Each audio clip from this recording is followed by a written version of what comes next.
All right, I'm gonna play the music now. Right. Yay. Play the music.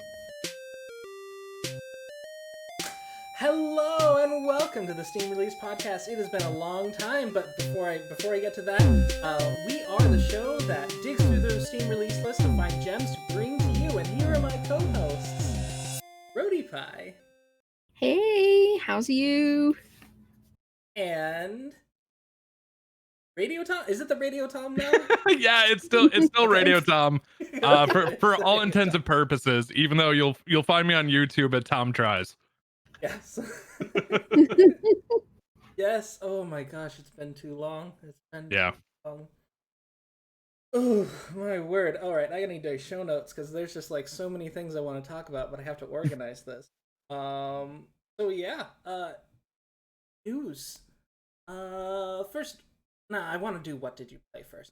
We'll do the news. I'm gonna mix it up. I'm gonna do what have you been up to? What did you play? So, Brody, what have you been up to?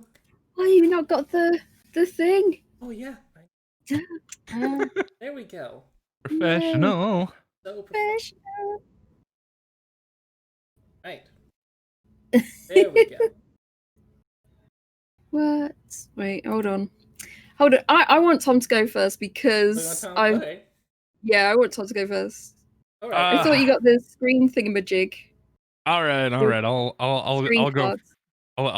definitely go first on my what did I play? I know you played something because I've been seeing your YouTube channel. So. What? Yeah, we booted up the old YouTube channel where called Tom Tries, where I play a lot of board games. Haven't delved a ton into my Steam games, except for we do have the full series of the point and click adventure game Unavowed. The full playthrough of that game is live and available right now on the Tom Tries channel. That game was an absolute delight. So much so that like the second I started playing it, it was an immediate message to Rody going, "I love this," and even got some love from the developer of the game and some of the voice actors too. So like it was a good time had by all. Then new identity. Guy. He's really is. Yeah, I've spoken to him in person, and he like he spoke about like his struggles going after that, like what he's made such a great game, but he doesn't know what to do, what he wants to do after that. Yeah. So. Yeah, that's so rough because I got done with that game and I was just like just in a place of happiness of like a full complete game. And normally point and click adventure's not my genre. It normally isn't, but I love the daylights out of that game. I cannot sing its praises more than that because oh my goodness, so good. But otherwise, been playing a lot of Animal Crossing. With especially, I don't know where Rody is in comparison to me right now. I think over here, yep, we'll do that. I've been playing a lot of that with Rody lately, and I think I'm gonna save that bit for Rody. Because otherwise, it's honestly been mostly board games, a lot of Marvel Champions, the card game, some Gloomhaven, Jaws of the Lion, which just came out, which is a friendlier, easier version of Gloomhaven to get into, which is wonderful, and a lot of Tabletopia. I know a lot of folks use Tabletop Simulator, but I found Tabletopia is much nicer to game devs. So yeah, like everything's there 100% legal and legit on how they pick up everything and do stuff and setups. I quite like it. It's kind of a nice program, and we've been doing the game Robinson Crusoe by Portal Games, a brutally hard cooperative gameplay. And tomorrow's video will be a 2-player. It's going to be me and your girls trying to survive the castaways scenario. That'll be coming tomorrow. Yeah. Tabletopia. So that's cool to hear because Tabletop Simulator, I mean, everyone knows it. It's effectively like piracy the game. Yeah. There are some licensed games on there, of course, but there's an awful lot of stuff. And yeah, that's a good place for games that either aren't being printed, they're not being provided for, there's no digital version. All these, I mean, I don't really have a quandary with that. Yeah, and I've met a lot of games that are not there legally, and I'm wondering when it's gonna get cracked down on. Because I know a lot of the devs who have some issues with it also use it to play games and test stuff digitally too. So a lot of them don't say anything because it is still a really good sandbox system at the end of the day. Yeah, it's very well built. It's just the piracy issue. It's an open field for a lot of yeah. Yeah. Let me see. Rodi, are you ready, or would you like? I am ready. I am. So I will start with the Animal Crossing thing. So yeah, me and Tom have been going over to each other's island, and I think that's kind of the only game I played during like for 1 month for June, for the whole of June. I think that and Golf Story, but I'd always go over to Tom's, and because one of the furnishings that you get, I didn't get for ages. I didn't have a toilet for my bathroom for ages. So of course, I had to go to Tom's Island to use his toilets. And various other places on his island. So yes, and I would leave little messages on his island board saying, thank you for letting me poop. Okay, I was thinking you were like drawing on his bathroom walls. It kind of had that vibe on the bulletin board, especially the notes that we were leaving would have like the vibe of the notes on the side there of like dial blank for a good time. Yeah. 10 out of 10 would poop again. Yeah, that was definitely the most common. And there's also a really funny soft serve ice cream hat that it comes in a brown color. That may have been gifted a time or two too. And then there was a life ring incident on my beach that I now have partitioned off with like a caution sign and all that too. Yeah, we got a little silly with this. Yeah, and you can and if you are curious about whereabouts on his beach, you can check out Tom's YouTube channel, because he has done a tour of his island and he has put the story on there. But other than that, I played a lot of games on Steam. So in May, I'll talk about a few from May. I wasn't sure if we covered them last time we were on. I did play Frog Detective 1, which I freaking love. So much so, I played the second one as well. And it was so good. Both games are really good. It's the Haunted Island, and then the second one's the Invisible Wizard.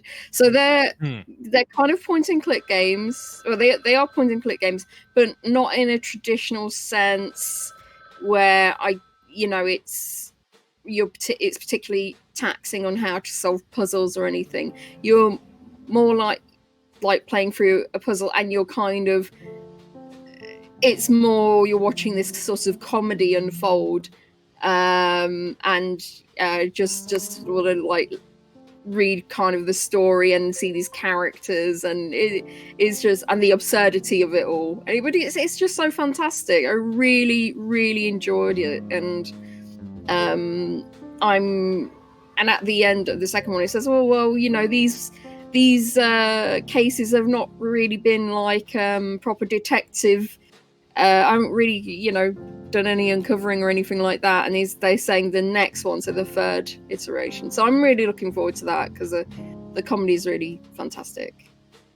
Oh yes, that's Smut Girl. We are back, and it's nice to see that you've joined us. Thank you. Yeah, and Goddess Lead, hello. Hi. And I played Wheels of Aurelia, which is a visual novel. It's one we did cover on the podcast before, and it was it's kind of like a choose your own adventure, though every time I would play it, I would get like a different ending. Although none of them like have been really super happy endings. So yeah, I'm there's all sorts of. I think it's set in the 70s or something like that. 70s or 80s. In West coast of Italy. Yeah, I was gonna say Italy, and there's there's a lot of tensions going on down there. There's a lot of you meet some like not so great characters, and I got screwed over by one of the passengers. Was hitchhiking, and so yeah, it's like I was kind of left like, this has been interesting, but it doesn't leave you feeling great after playing it. It doesn't necessarily have a satisfying ending that way. Yeah, and it's like there are more stories to uncover, but I don't feel like I want to play it anymore. Oh dear. I played Queen's Quest: Tower of Darkness as well. And that was I'm trying to remember what the story of it was. Oh yeah, very predictable. It wasn't that great. Usual hidden object kind of game, but it's not as well done, I didn't find. What else? I played A Bird Story. And that's A Bird Story. It was okay. Not as good as I thought it was going to be. Having played their other games, well, at least one of their other games. It's the developers Freebird. Didn't they make To the Moon? Yes. To the Moon. A Bird Story is like a prequel to Finding Paradise. So yeah, and yeah, you don't really. There's no like choices you need to make. There's no like big decisions. You're kind of just playing, like just. It's a visual novel without having to really do anything, kind of thing. I played Fiera de Alice. Feria. FERIAD''AR.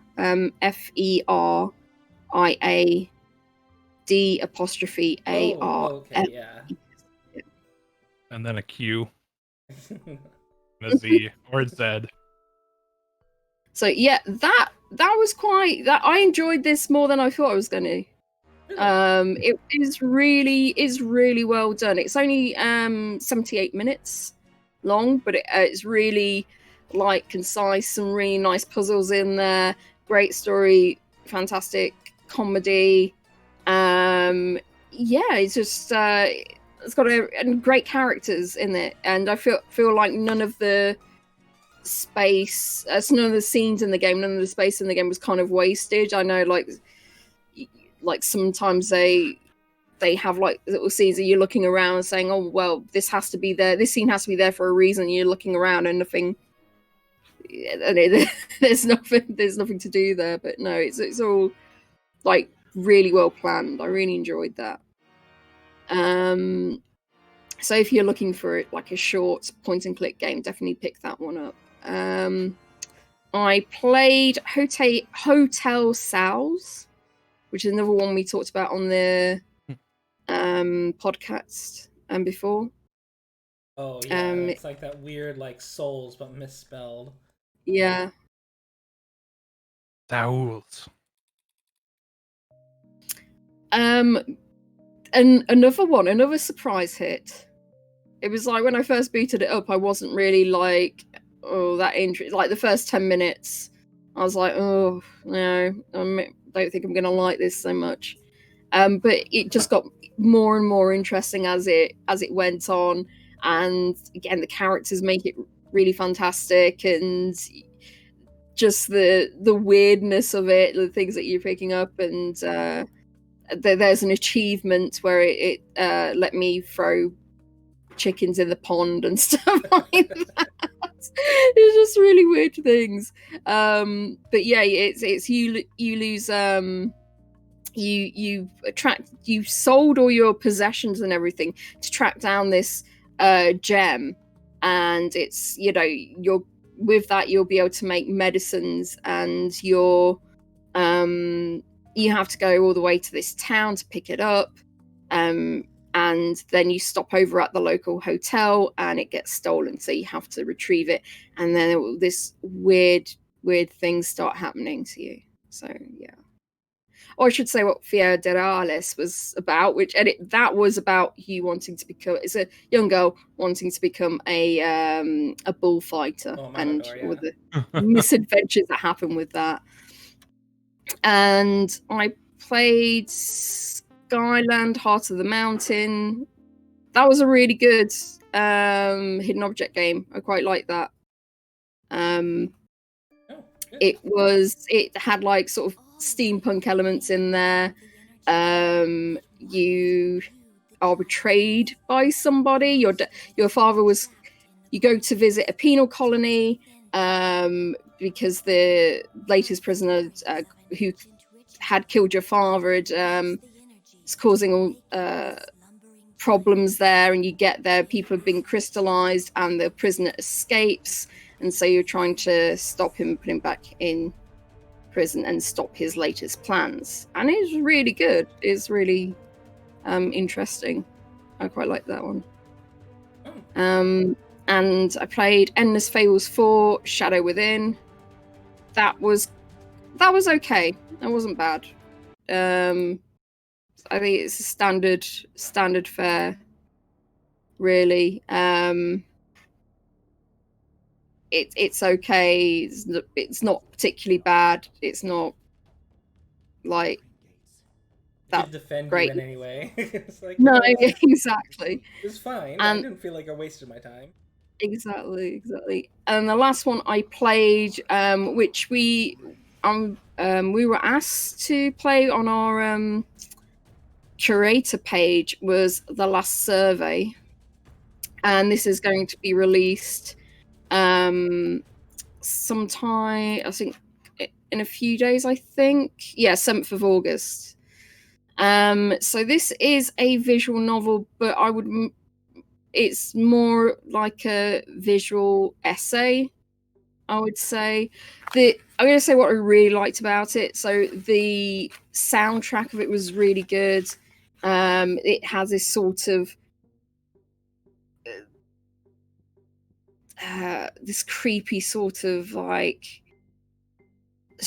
almost stressful, like you can sort of feeling in the room that like you're talking to this person, and you know there's beads of sweat running down your forehead. There's that sort of kind of stress going on. So you and you're basically trying to tell this guy, he hired you to do surveys of his mining operations and to see, you know, how the production is going, how much output you're doing, his productions are doing, and you've got to tell him you can't keep this up because there's no more ore going to be left the way you're going. There's going to be no more ore, basically. So you have to deliver this news to him, and you have to convince him to try it. So you've got to stop.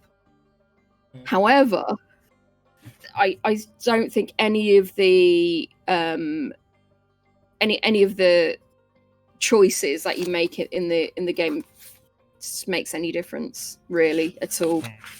No difference at all. That's always rough. Yeah,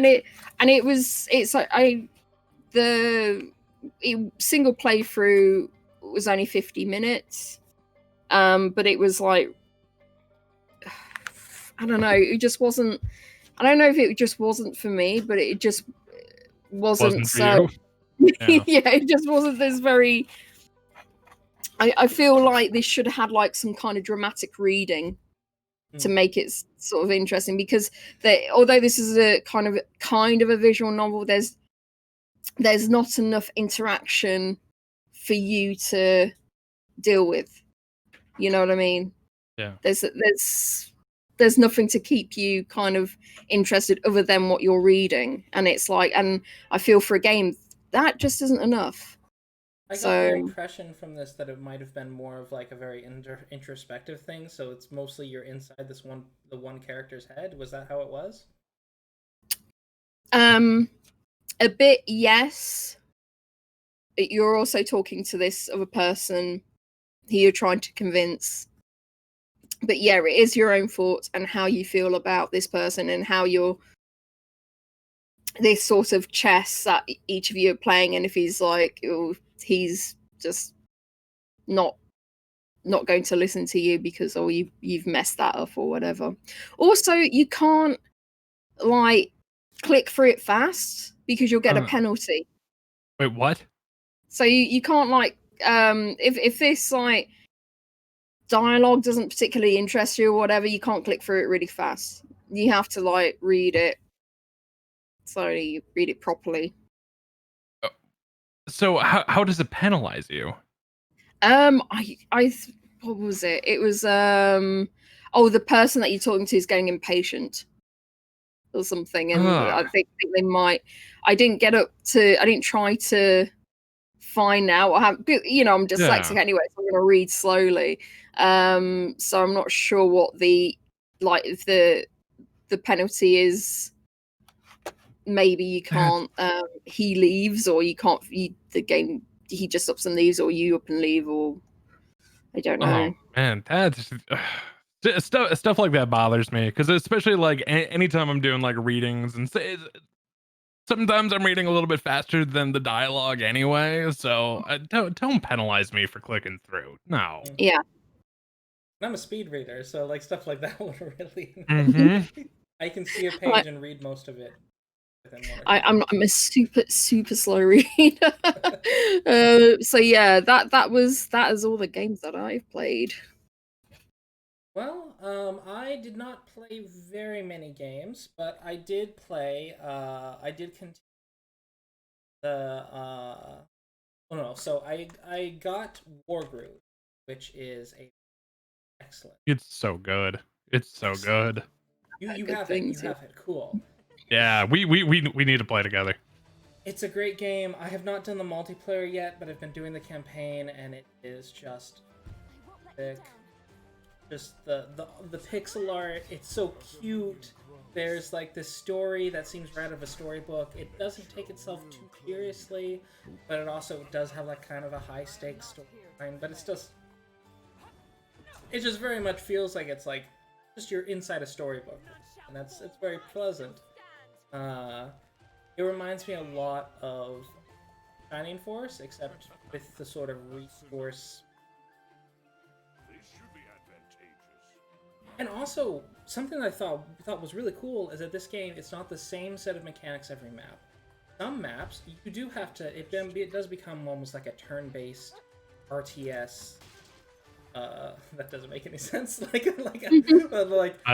Turn-based real-time strategy. Yeah. Because there's resource management. You have to capture nodes, and you have to destroy the other person's node. So it almost feels like that. It's like MOBA. But then there's other ones where there's Fog of War, and now it feels more like a 4X game. And then there's other maps where it's just the units, and it's just straight up like. It's cool. I like that it has a variety of different. You're never each at least in the campaign, each mission feels very different. You have to approach it with a different strategy, and because it's not an RPG, you're not like gradually giving stats. You can't just make an overpowered group of characters, which I do like strategy RPG, but it works fine here because it's, at least so far, been very balanced. You just have to know how to beat this level. You have to kind of figure that out. Usually, I'm at the point where I usually lose my first round and back the next round knowing Yep. And I know you haven't touched the multiplayer, but it has asynchronous play to it. Really? So like, yeah, oh yeah. So like, say you and I wanted to play, just take your turn whenever you can. So we don't actually have to be sitting playing it live, and I love games that do that. Wow, that's Yeah. cool. So like, So it's granted, like one one of those game email could chess take games. yeah. So like, one game could take up to a month to finish, but like, it's still a way of being able to play with someone who might be on a different schedule than you, which I absolutely love. And I found that out from our good friend Affinity Chris, who plays the daylights out of this. Ah, Yeah. nice. And what other? Oh, it's slipping away. I'm having a senior moment right now. I can't remember what that game was. It must have been an absolute delight of a game. It's a fantastic game. That's why it's irritating me.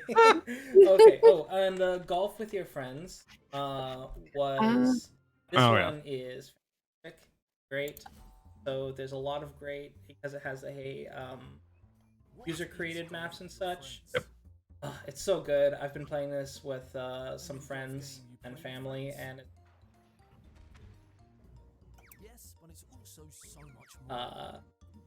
just a great party game. I recommend it to anyone, whether you're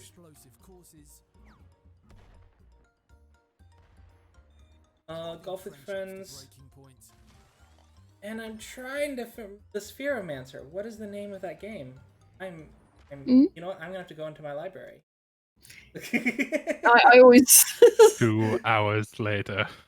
Oh my gosh, I feel so embarrassed. You played Temtem, didn't you? Crosscode. Oh yes, and Temtem. That's right. I was trying to remember Crosscode. I was like, the Spheromancer game. You know, what's that game called? Crosscode. So Crosscode I've not been playing this week because I got a boss in the desert. It's towards the end of the desert dungeon where you're in that upside down pyramid. And it's just really difficult, so I've had to just kind of put it down for a while and think about it. I'm gonna get back to it sooner rather than. This is a fantastic game. I've only become more convinced that it's a fantastic game. Further updates. The developer just keeps pumping out content. Don't know if he'll ever catch up with it because like one dev, one dev, and he's still adding like new dungeons, new characters, new stuff. Ugh, word. Guy is insane. But you know what? He's made his one game, and I think he's like his plan's just to live off of it the rest of his life. So, and yes, Temp. My final. Also news, Temtem has the Kisiwa Island, which is the island with Earth Temtem and such. So that island is now in the.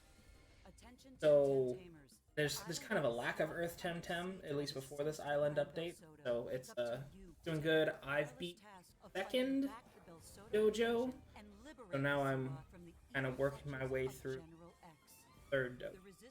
But it is a great game. It's really good. I've no desire to ever play another Pokemon game. Wow. Yeah.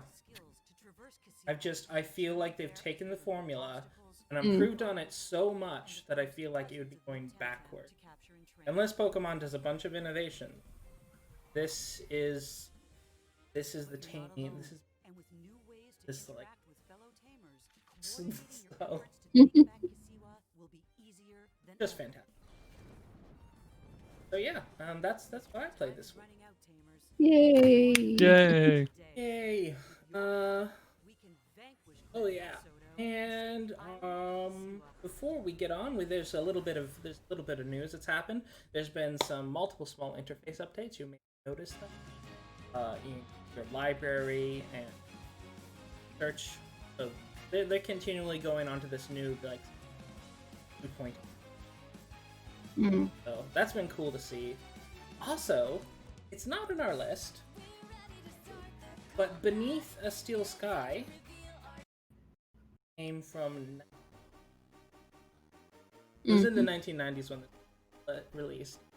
It is now free on Steam, so I don't think this game has been playable like unless you actually own the floppy disk. And no, it was free on GOG, like forever. Oh, Forever. It's been okay. free on GOG forever. Awesome. Okay, so Steam's just finally catching up then. Yeah. Well, they probably released it on here because of their brand new game, Beyond the Steel Sky. So 30 years later, this game gets a sequel. That's mind blowing to me, and it's the same developer. Yeah, that's cool. Mind blowing. So yeah, Beneath the Steel Sky. I've met Cecil. He's really nice. Really, you met him? Awesome. Yeah. That is so cool. He's so cool. So yeah, I just thought that was a really cool piece of gaming history that's now on Steam, but it's been on GOG, so that's good.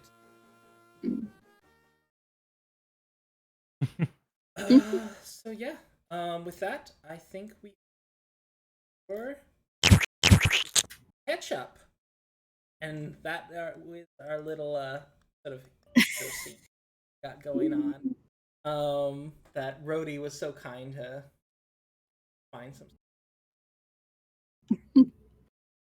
All right, so Beneath Steel Sky, catch up bar first title.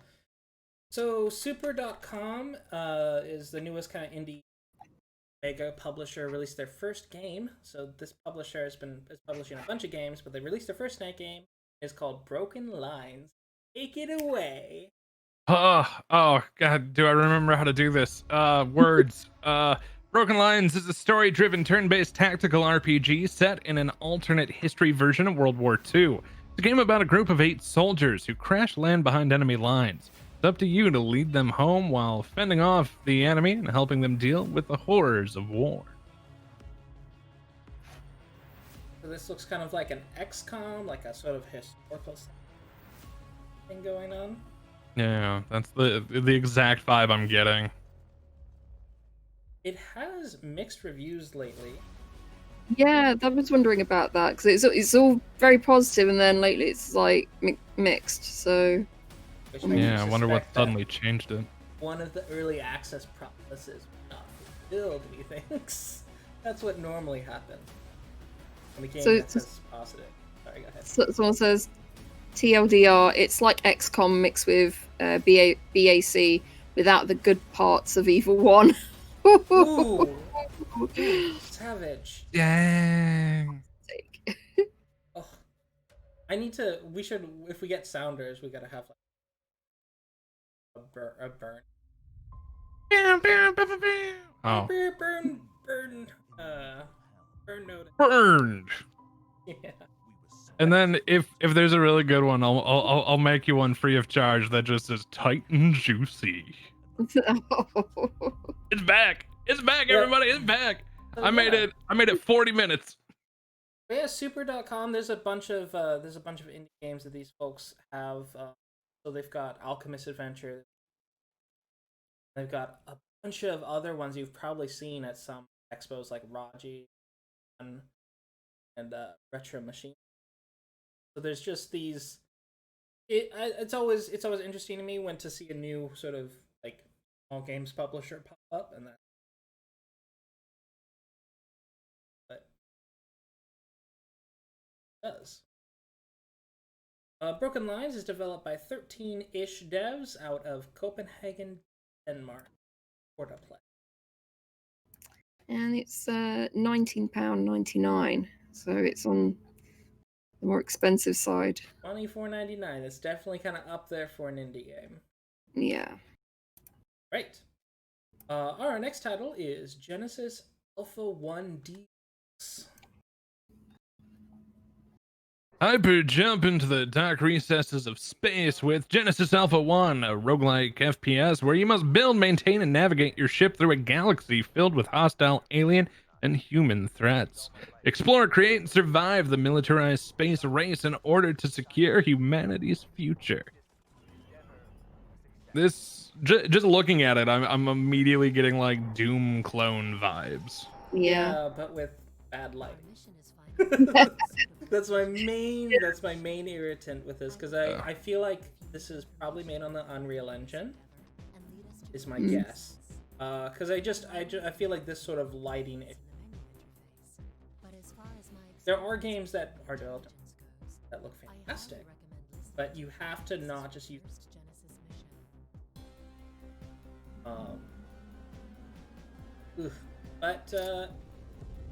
But like an idea, I like roguelikes. I kind of hate FPS, but I can tolerate FPS. So it's at the very least intriguing to me. This is another one that's got mixed reviews lately as well. Out of early access. Yeah. Yeah, I feel like for some reason people... Well, I guess there is a reason that people are nicer to games in early access, but in general I just wouldn't do a game until it's out of early access. Yeah, because it should be something that you talk about in the discussions, and it's like, okay, you've got something good here, but it's like, at which point in the early access are you at? It's like, are you going to go out? It's like, this is the base of the game. Are you going to go back over it and then make the tweaks necessary, like the lighting and everything like that? Someone put here, the concept for this game is amazing. Great time killer, relatively good visuals. Repetitive, a lot of grind, still fun though. It still lacks a lot of content and quality of life updates. That sounds like a roguelike. It is. These games are supposed to be. Yeah. But it is whether you can make it interesting or not. You know what I mean? Yeah, exactly. Yeah. There seems to be a building situation, which is also common with roguelikes. Because it seems you have missions on the ground or in such. But yeah, it seems like a cool idea. Yes, someone else put, some tedious task can't be left to your crew. After such task is the infestation mechanic. After a while, it gets quite irritating to personally clean out infestations. They could have put in a lot of ways to make this manageable in later game. There is a certain amount of repetitiveness later on which could have been made less irritating. So I think, it's just like later on in the game which they probably done less work on. Yeah, that's the thing with early access games. You really need to rate them not on what you're thinking the potential if you're going to review it. Yeah, that's hopefully that said, with a game like this, roguelikes often get updates, so they continue to patch it, then our mission is finding a planet suitable for the gene pool on board this ship. And this is another one that's on the more expensive side. This is $23.99. $29.99 US. You get art book and the Justin soundtrack. That's true. Yes, indeed. And the Rocket Star Corporation DLC. The game is created by Radiation Blue, which is a studio in Freiburg, Germany. Fun fact: Radiation Blue is a reference to Cherenkov radiation, which is that blue light that comes out of reactors. It's the equivalent. It's what sonic boom is to sound waves. Cherenkov radiation. I learned something new today. So yeah, just I like their. I have to say, I find their studio name more interesting than the game. But yeah. Burn! Sorry. Next title is MoonQuest. A procedurally generated adventure game exploring unique worlds with wild forest, ice-capped mountains, and ancient ruins. Talk to giant snails, seek out magical items, and forge the weapons that will help you on your journey. This looks really cute. Yeah, the little thing in the beginning with like the wizard beating the snail with a stick over and over. I was like, all right, you may have sold me on this game already, and that was a really just dumb moment for me to be sold on a game. It is. Oh my word.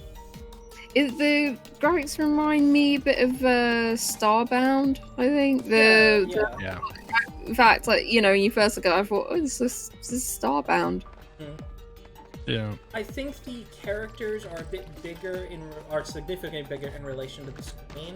than Starbound, which I do like, because with Terraria, I feel like your character, like Terraria and Starbound, I feel like it's small, which for gameplay reasons you want to see as much. I get that, but I generally prefer to have more significant view of what's going on. Yeah. So there's some interesting history behind this game. So development started in... This is one of the few games where I can, sort of find it. I want to share it. Development started in 2011 by Ben Porter after leaving his research job in procedural generation. The game engine was written from scratch, but incorporates some open source software. It was also worked on by GP Lackey as a freelancer, this was originally all done in ANSI art and then in NSI art, and he brought the graphical art in. Art was finished by Alex McDonald. Alice Effective composed the OST, and the sound effects were done by County. This was a successful Kickstarter campaign back in 2014, and originally it was slated to release 2018, so it's 2 years late, but better late than never. That's a common story with Kickstarters, I feel. Oh my god. In 2016, the game received an arts grant from Film Victoria, which helped to fund further development and continuous development until the final release in 2019. Actually released in. And Ben Porter currently works at Sledgehammer Games, working on this while he was working. Wow. It's mostly positive with 73%, and 67 people have posted reviews, and it's £15.49. I know a few people that this is right up their alley. I think notably Godless Weeb would really like this, because he and I play stuff like Terraria together, so definitely did this out. Although I have a love-hate relationship. Anyhow, so yeah, that is MoonQuest. It is 1990.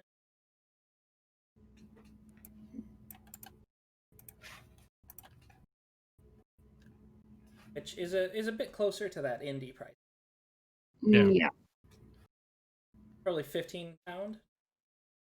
Oh, I gave the price to no. Oh, you did? Okay. Yes. I read that and completely forgot. All right. Here's our next. Out of Space strategy co-op online multiplayer game about living on a spaceship with your roommates. You'll need to generate resources, take care of a deadly alien infestation, upgrade your appliances, and build your sustainable space home. Living together is never easy, especially when you are in outer space. I know this game, I saw a lot on YouTube of like different groups doing playthroughs of this. And it looked like a fun couch co-op blast, and I think it is. Yeah, it's online multiplayer, but it just has like those couch co-op vibes, and just it looks silly fun. It looks like I would enjoy this, but I don't think I would enjoy playing with somebody else. You know what I mean? But it says it is single player as well, so it's. I'm curious what the single player mode would be like.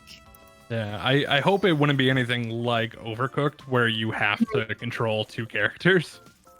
Yeah. That would be. Probably not, because just based on the mechanics, where it's like, yeah, I don't think you'd have to control two characters. Maybe you could swap between them. Yeah, because I know there's like a pass out mechanic and stuff like that too. So that I didn't know. Yeah, you can only do so much stuff in a single day. Yeah.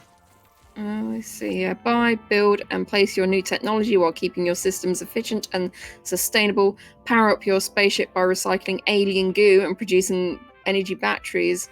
Harvest and take care of your fruitful gardens to keep everyone fed. Clean rooms with mops and water while containing the deadly alien menace. Take a nap on your sofa, which I've been doing a lot lately, while your friends desperately claim for help. Automate cleaning and harvesting with the help of robots. Adopt dogs. They will love you for it and help you in any way they can. Oh, doggies. Now they're just playing on our emotions. Yeah, right? There, that's some That's some customer exploitation right there, and you know what? We're fine with it. Alrighty. This is by Needs more raccoons. Yeah. Yeah. This is by Behold Studios, which is based in Brasília, Brazil. We've known, most people probably are aware of some of the games they've made. They created Knights of Pen and Paper. They were formerly published by Paradox, but are now Nice. And this is £11.39 as well, so that's not bad. $14.99. Very reasonable. Alrighty, and our final catch-up title is Beautiful. The main one or Deluxe? This is amazing. Okay. Deluxe have just use the Deluxe Okay. is a bundle. Oh, okay. It was just weird that it was put in separately like that. Amazing. Beautiful Desolation is a 2D isometric adventure game set in the distant future. Explore a post-apocalyptic landscape, solve puzzles, meet new friends, and make powerful enemies. Mediate conflicts and fight for your life as you unravel the secrets of the world around you. This is like a really beautiful game. Yeah. It's got that. I'm trying to think of that other game that came out. Yeah, that got a ton of rewards. That was kind of that isometric story game. Yeah. I'm gonna see. Yeah, it's both of a moment. Oh dear. Yes. But yeah, this is developed by the Brotherhood, which is a studio based out of South Africa. I don't know if it's just these two people, but it was established in 2015 by brothers Nick and Chris Bisco. I remember the game Disco Elysium. Disco Elysium, yeah. So definitely, I'm getting some of those vibes. Also, like it seemed to have that. There's turn-based combat, so not exactly like Divinity: Original Sin, in that it's it takes you into a JRPG. But very interesting.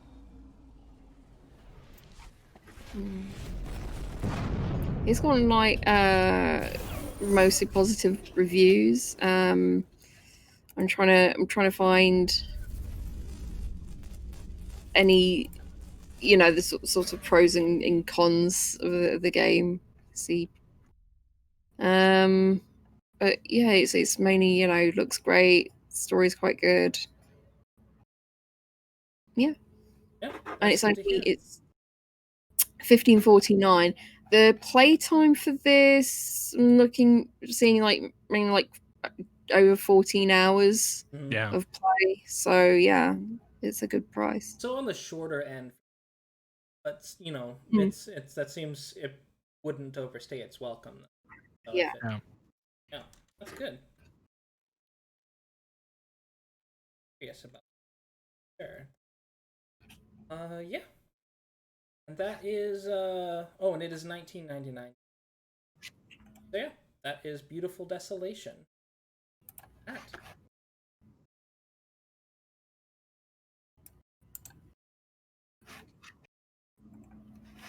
releases are hidden gems that we found this week. There are quite a few actually, so they weren't as hidden as they are some. There are a lot of check out today. Notably, with our first Othercide on Monday, July 26th. As humanity's last hope lead your army to combat in an intricate dance of spectacular actions and counters, using an original dynamic timeline system, and face fearsome bosses in epic battles. So this is very much like a sort of horror turn-based strategy game in the vein of Darkest Dungeon, but instead it is to Darkest Dungeon. It's kind of like it's a grid-based strategy game like Darkest Dungeon. Yeah, this you have these 3 characters. I've watched a few streams of it, and a few different reviews, and it's really interesting because you have these characters that you get to build up, name them, and a lot of people describe that you get kind of attached to each one. Has a very different, but part of the progression that happens is that order your characters are going to die in this game, like your Darkest Dungeon. Your character's going to, and in order to like save a character, you have to make a choice. So like, I've got to save this character, but in order to do so, you have to sacrifice. So, Right. but their traits get applied to the character that you saved, and so basically there's them, and then it shows that they this stat from. So you gradually build up your characters through this progression. And there is also a way to eventually bring back a character that died. There's mechanics for that as well, but it's very much a sort of that hardcore situation where it's like death is part of the progression. Gotcha. I for the most part I'm loving the art style aesthetic in this game of like the black and white with red. Some about it I love. Yeah. But I'm looking at some of the shots of the character models, and it's just I don't know, kind of off-putting on the face on some of these characters, where it's almost like, I want to say it's like the cover of Emily Wants to Play facial models, and I'm just no. Yeah, No. they've got cheekbones that look like they could cut someone, kind of thing. Yeah. Yeah. And for a game that is so like art focused, it's just missing a really big mark on that for me. Which I the second I was scrolling through, it's like, oh, this looks cool, and I immediately got taken out. Yep, there is so the story is kind of interesting because it's all about like so this is set during the Black Plague and Earth, because at least according to the story, there's this other realm. I don't remember. It's the Othercide. The game's titled that way. And when really bad calamitous things, it's because the stuff on the other side is leaking through onto. And so have the mother, which I don't entirely know what this character is, but this mother is in charge, maintaining the barrier between them, because this world desperately wants to get onto her. So she has her daughters go in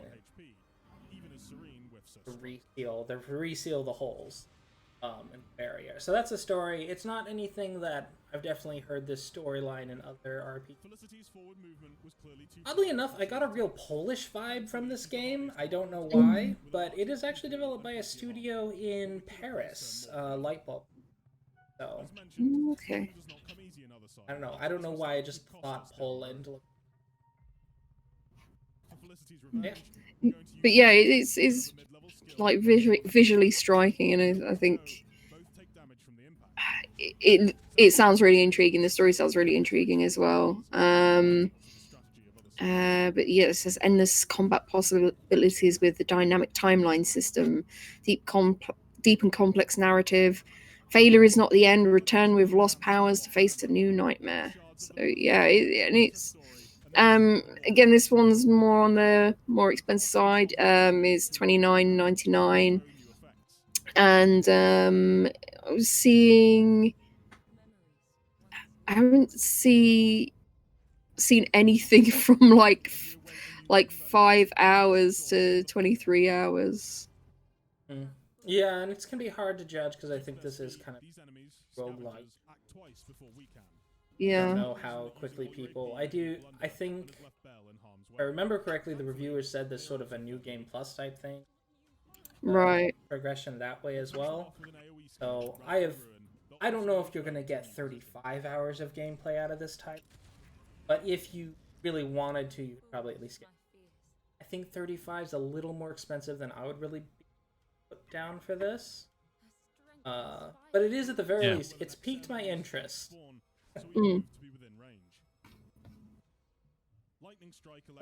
Yeah, the studio also developed a MOBA before this. That's basically the only thing they've done. Okay. They've never done anything else in their life. Only make game. Oh, yeah, Only I'm MOBA. Sure they're veterans of the. Okay, and so from noir, one color palette, we're gonna jump into more neon soaked with Synergia. Synergia is a Yuri thriller visual novel that takes place in a cyberpunk future, wrapped up in a beautifully unique, vibrant neon aesthetic. At the end of the world, sometimes love is the ultimate crime. That line. Yeah, that got me. I was like, what? Wow. Oh my god. And I quite like visual novels, and this one was like, seemed quite interesting.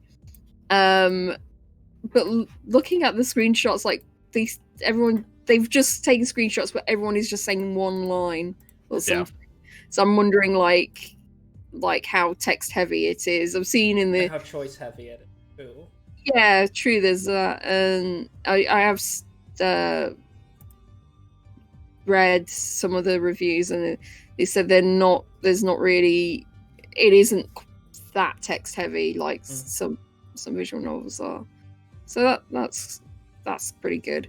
And they're saying it's like 6 to 9 hours of gameplay, which is good. And there's 20 plus characters, all with interesting backgrounds and personalities, deeply woven into the narrative. I'm glad they told me their characters are interesting. I'd be worried if they said anything otherwise. I would be. I don't know much about the developer, just that they're on Twitter. They're known as Radi Art, and they are solo dev, and they did do all this art themselves, it seems. Oh, wow. Because they have like an art portfolio, etc. So I'm pretty sure it's their art. Wow. That's amazing. Radi Art out of Spain. And yeah. Oh, and to specify, this game isn't. This game doesn't have explicit content. Yeah. It does have suggestive and mature themes, though. There's suggestive and mature themes, but there's no explicit. Yeah. I really do like the backgrounds and everything, and they said they've done it has like over nearly 100 combined unique backgrounds and CGs, so that's really good. And there is a demo as well that you can play, so that's find out if Synergia is right for you. Yes. 10% off right now, and it's £8.36. Yep, $10.79, which is not too bad for a visual novel. Eddie.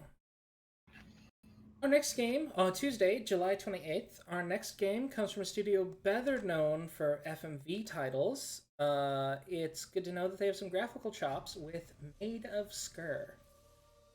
Maid of Sker is a first-person survival horror set in a remote hotel with a gory and macabre history from British folklore. Brave the nightmares of the quiet ones. Do not panic. Don't even breathe. Love is a crime. So the soundtrack of this game, there's at least 3 tracks that are sung entirely in Welsh. They are remixed Welsh hymns, so I thought that was kind of neat. Featuring Pitbull. There's also a novel called Maid of Sker, so no, it is not a pun on Maid of Scared. It is actually after a novel. Sker. I don't know if the novel's a horror book because it's an old novel. Maybe it's one of the Gothic novels, but yeah. So it's based on that. It's a very much a Welsh setting. That's always cool to see a Welsh game.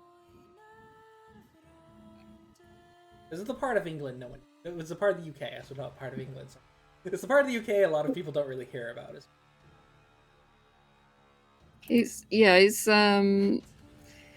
obviously horror is not for me, but it's like I know a lot of people like that first person sort of horror genre, and so I think. Yeah, I'm already feeling this is right up my alley. Just looking at everything, I'm like, oh, this looks just creepy, fun, good, and I'm very much getting the movie A Quiet Place vibes.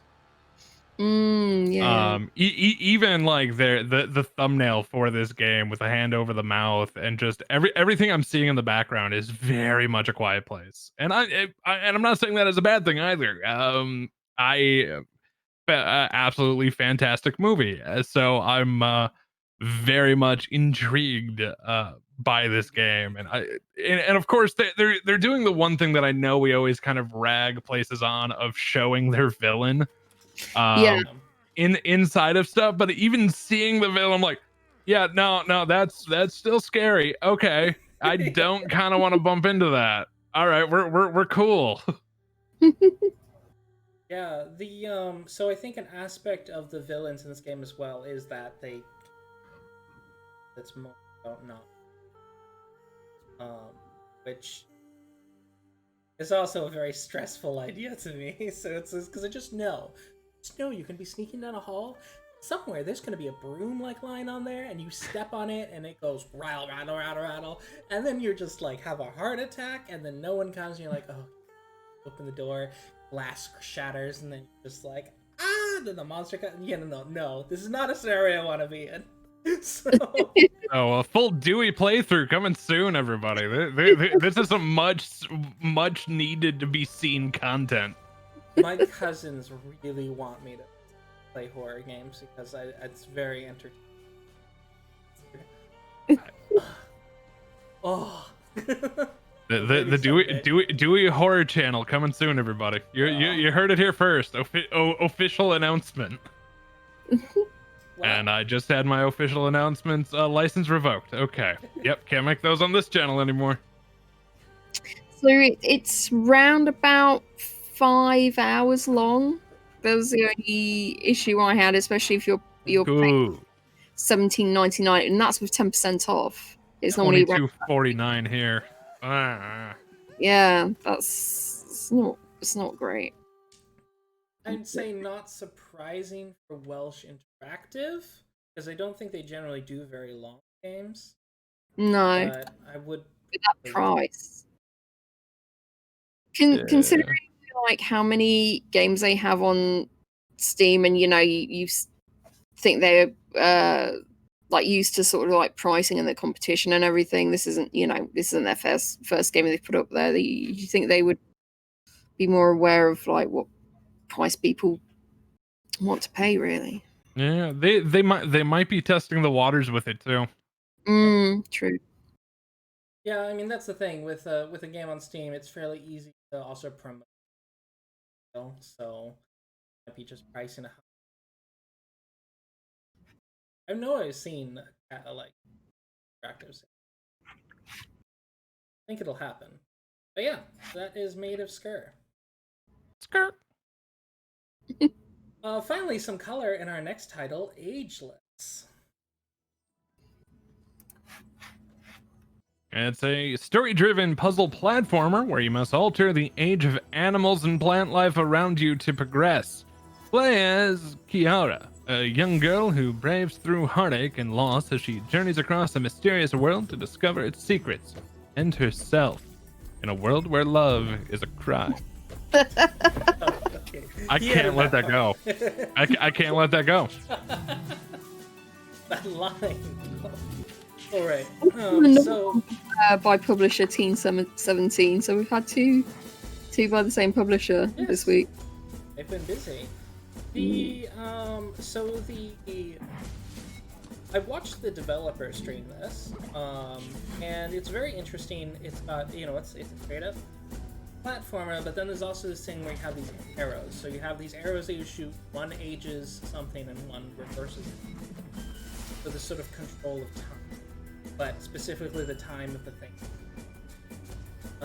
So for example, there's these animals, and you can have them go through different stages of life. So the baby rhino doesn't do any. Well, the baby rhino's an egg, doesn't do anything, just sits there. You can shoot it, and then it becomes a little tiny rhino, and then like that little tiny rhino will move towards things to eat. So you can like have it eat something that'll trigger something else. You can shoot it again, it turns into a teenage rhino, and it'll charge, so you can ride on it to charge through barriers. And then you can shoot it again, and it just becomes a big, green, slow rhino. And it walks around. You can shoot it 2 more times to make it old and then dead. So kind of a gruesome idea. Like I think you can do the same thing to you know, there are a lot of different things, plants, etc. Very interesting idea. Yeah. And so it's just Took's platform, and it's just like, I have an idea how to mix it up. And that's how you get iterative to something. I'm quite happy with it. Yeah, I'm completely intrigued on this game and how it works. My one mark on the art style is, and I don't mind everything close up. I'm getting the Celeste vibes, and I love Celeste. People know that. And if you don't, hey, I love Celeste. But once they actually go into like the character dialogue screen and you have the portrait of the character, that's awful. It's just like this tiny little thing in the middle, and it's not detailed at all. Like, why even have that at that point? Get rid of that. Yeah, because when you see the character on the screen, like when you're playing, you know, the only things that are missing are the dots, so that his eyes and nose when you look at the portrait. It's just like, and I can live without that. Like it as weird as that sounds, but if you're not gonna give me anything on the face, give me a little more detail on the portraits. Yeah, absolutely. Yeah, this is created by One More Dream Studios, which is based in Kuala Lumpur, Malaysia.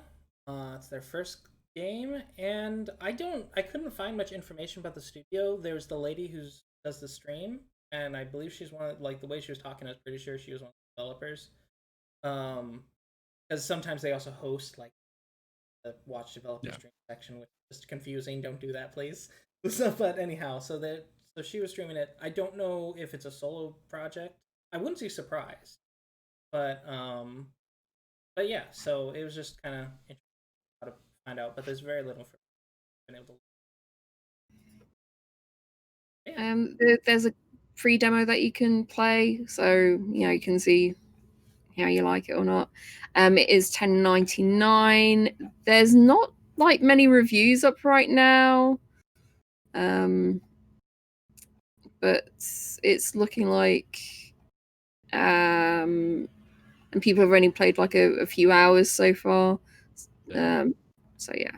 And I know it's one thing we say a lot is I would like to know how long this game is versus the price, because of course we're sitting a $15 price point is not scaring me away from this game, especially with how the puzzle and platforming works. Like I love the concept alone, so that doesn't scare me away. But if you tell me, all right, we've got maybe about 2-3 hours in here, then I'm gonna back off a little. Yeah. Yeah, absolutely. If it's only 2 or 3 hours, if it was 5 or 6 hours, or closer, 8 or 9 hours, I wouldn't necessarily back off from that, because whatever, there's some leeway. But yeah, if it's only a couple hours,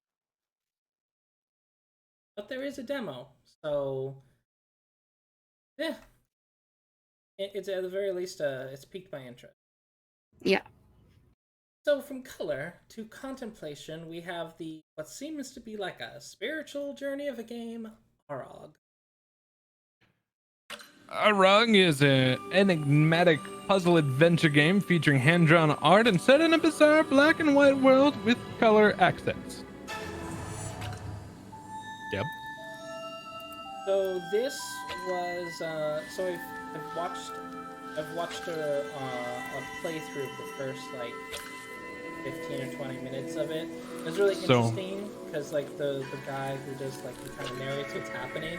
At a certain point, he just stops narrating because it's clear that he has no idea what's happening. So you almost saw the whole thing. They're saying it's a 30-minute narrative experience. Well, it's really only 30 minutes. Only 30 minutes, and that's not reviews. That's on their features section. Oh, okay. Well, at least you know how it is. How long they've got it for like £1.88, and it's like 10% off. So yeah, but it looks, the animation and the drawings look really amazing. I really do like the art. Yeah. And the other thing I'm noticing too is this is a Humble original, and I do love a lot of the games that are coming out of Humble's indie little program that they have going on. So even though this is only like a little 30-minute experience that's a little overpriced, because US 269 to go off of Rodi, I'm still kind of intrigued by it. Yeah. Playing this, you would have a lot to talk about. Like £1 or something like that, because it is, again, it is like 30 minutes, but you know. Yeah, I'll throw a buck at you for 30 minutes. Yeah. Yeah, I feel like an aspect of this is like it's heavily, so the Chinese characters in there, I mean, dust to and so they use a lot of South American symbolism. They have the capybara. Yeah. Really big rodent. Yep. And you have of course the birds carrying the baskets, which, and there seems to be a lot of spirituality going on in this. I was just like, so watching that guy stream it was just like halfway through, it was just like happening. Because it definitely seems to be particularly involved, like sort of a metaphor of death. Those are interesting. I feel like playing this game, you're gonna have a lot to talk. Yeah. So yeah. So yeah, this is like a very heavy layered sort of narrative kind of point and click game. I'm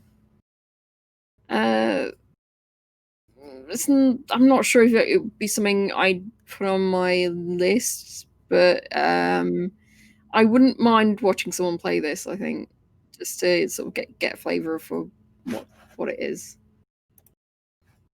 The developers are Leap Game Studios, which are based in Lima, Peru, and Hermanos Magia, which are also based in Peru. I believe Hermanos Magia did the design. Yep.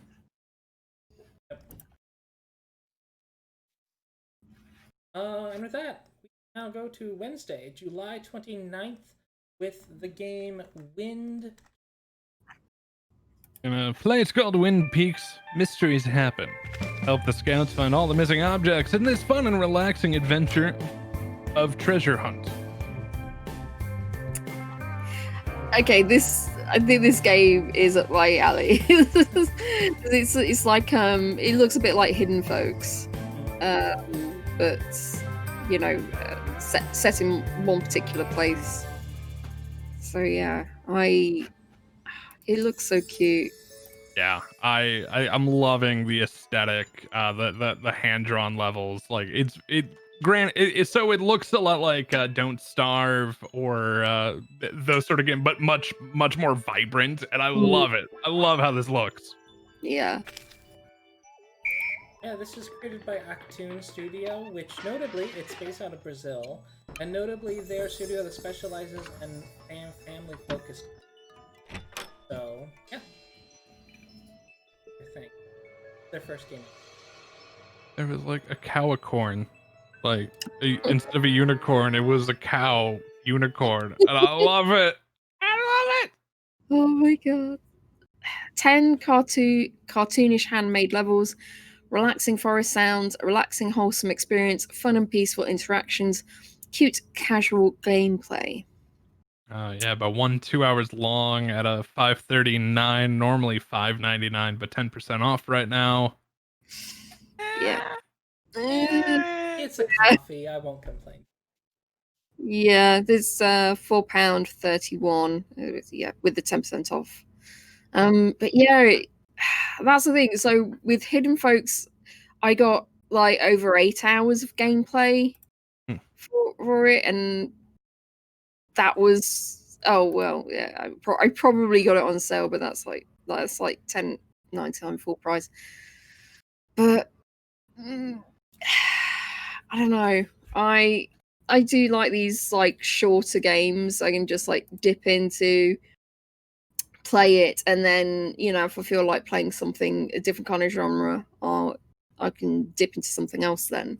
So yeah, I don't know. I'm not sure if I'd want to pay that much exactly. If it was just even if it's just a little bit cheaper, I'd snap it up completely. I would throw a $5 at it. Its price of $6 normally no.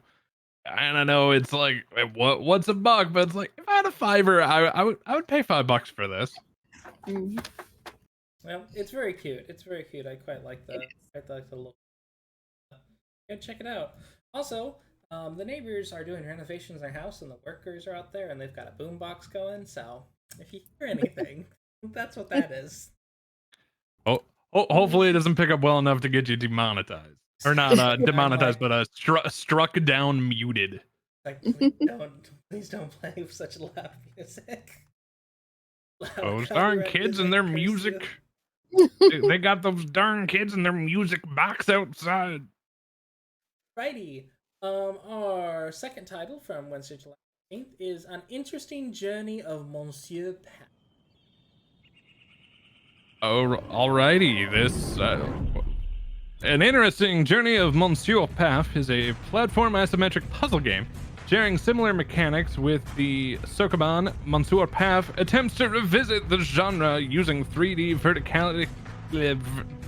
verticality and magnificent homemade two-dimensional environments. They really like their 4-syllable words. They really do. My brain know that's smart. I quite like the look of it. The sort of it's very clean looking. It's a very clean looking 3D game. It doesn't look like it'd be graphically intensive. And with a puzzle game, you want clean. It's very nice. And it's so pretty to look at. Like the more I'm watching this video, the more I'm just like, all right, I kind of want to pick this up. I don't know what's going on or why he's doing it. I kind of want to find out a little bit more. A roided Mario? Yeah. Yeah. I do like some puzzle games, but I don't think this will be for me. It's I don't know. It's just I think I'm someone that needs more of a story sometimes, or yeah, I don't know. Yeah, this looks more like environmental storytelling at most. At least from what I can tell. Yep. So think 3. Yep. It looks like a fun puzzle game. Yeah. Yeah, I've got only the couple of reviews. There was one with 50.9 hours already played. Wow. 48 at a time of review. Now, granted, it might be, I just accidentally left this up and running. But so it's another case of I want to know how long this game is. Because like I've already thrown it on wish list of something I would love to pick up and try at some point. Because this feels right up my alley. I love puzzle games, styles like this. But if it's short at a $12.74, I'm not going to be a happy boy. Yeah. It's £9.68 with 15% off. Yeah, normally $14.99. This is by Ernestine, which is a studio out of Strasbourg in France. And yeah, it's their first game. Neat. Alrighty, Thursday, July 30th. Our next title is going for a much shorter name, but at the same time, do not confuse Sprout with the other game Sprout. This is Hyphen Sprout. Hyphen Sprout Hyphen is a mini precision platformer built for speedrunning. Run, jump, and dash your way through 100 levels across 5 unique lands and restore your world to its former glory. Wow. Looking at this, it looks like something you'd play on a mobile as well. But it's so adorable and simplistic. I like it. I love it. I would spend the money for this just for the soundtrack already. Yeah, it's a beat. It's a real good beat. I'd listen to it. It's like music.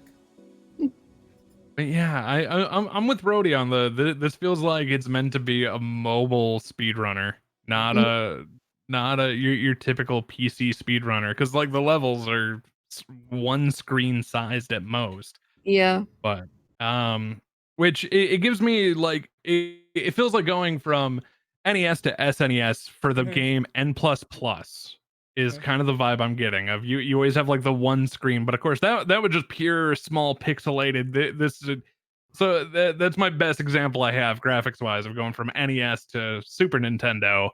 But for the game N++ is kind of what I'm getting on this. I'm okay with that. N++ was a fantastic game, at least in my opinion.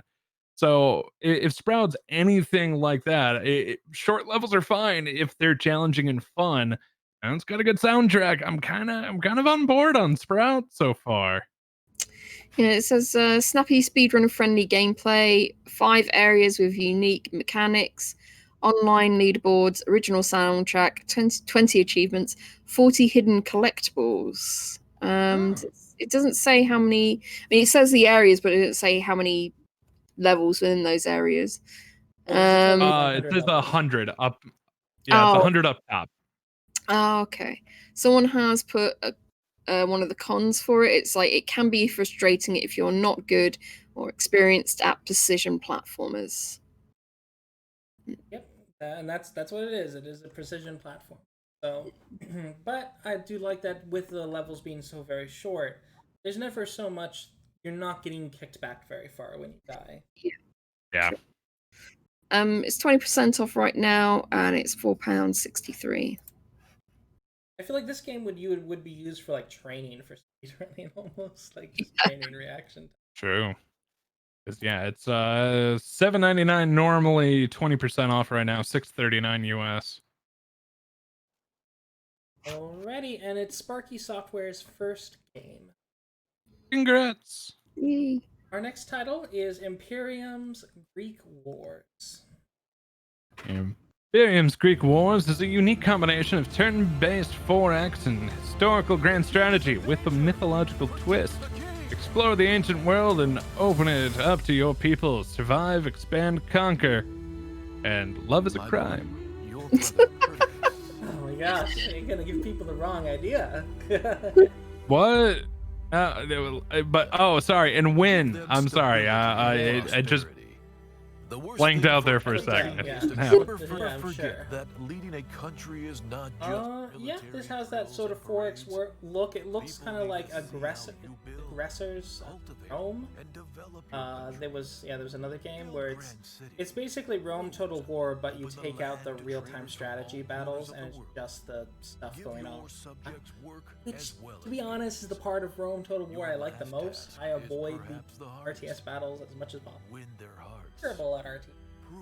Absolutely terrible. It was. I bring shame upon my family. Terrible. So this is, at the very least, interesting to me. It looks good. Yeah, there's a couple of board games that are escaping the back of my head right now that this is royally reminding me of. Aesthetically, I could kind of take it or leave it. It's got that civilization vibe to it at times that it feels. I'm gonna sound terrible for a second. It feels like a cheap Civ knockoff. Yeah. They're not doing anything new with their aesthetics. But when this game is priced at $29.99, and I could go grab like any of the older Civ games for probably about the same. Granted, the new Civ 6 is $60. I'm gonna probably spend the money on that over this. Yeah. That said, you get a lot of hours out of strategy games. True. Yeah, this is $24.99. Yeah, I used to play a lot of RTSs, and I don't think this one would have grabbed me back then. It's I don't know. I something about it I don't like the look of. I don't think it's as much as a lot of the ones that you can get now. So is it just me, or is it just kind of gray and blood at times? Yeah. This is kind of muddy green. It's yeah, it's and it's one of those, like, and granted they're going for like the world map sort of vibe with landscape, so like it makes sense for what they're doing, but just me as consumer visually looking at this, it just yeah.